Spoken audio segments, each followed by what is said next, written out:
Like and follow. My mom was threatening divorce, and my dad was very, very depressed over it. For about a week, I went back and forth from the place my mom was staying and my home, where my dad was. I tried to make him feel better, and he kept asking me about my mom, asking me to talk to her, do anything I could to change her mind. I couldn't bring myself to tell him my mom had already made her decision. The night before Father's Day, I was leaving to spend the night with some friends. Before I left, I told him I'll be back early so I could make breakfast for him for Father's Day. He said he'll take a rain check. I didn't think anything of it. I went to a club that night and took some ecstasy. I was at the time also prescribed Adderall and was discreetly taking more than recommended. After an hour of feeling nothing, I began to feel lightheaded and hot. My heart started racing and I could barely think. I begged my friends to take me to the hospital, that something was happening to me.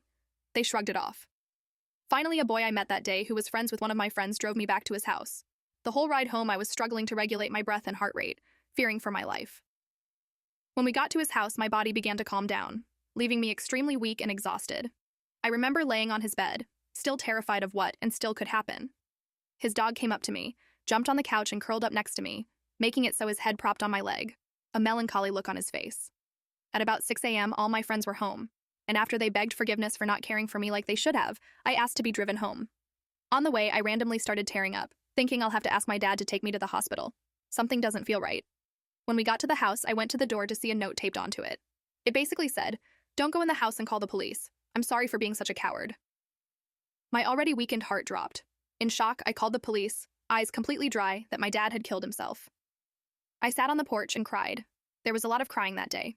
My mom wailed when she drove up to the house, crying, "Oh my God, oh my God." I was taken to our neighbor's house and put to bed in the guest room. The rest of the day was spent alone, willing my body to survive. There were moments where I felt like it was going to shut down. I was too weak to cry. After a while, I realized it was Father's Day.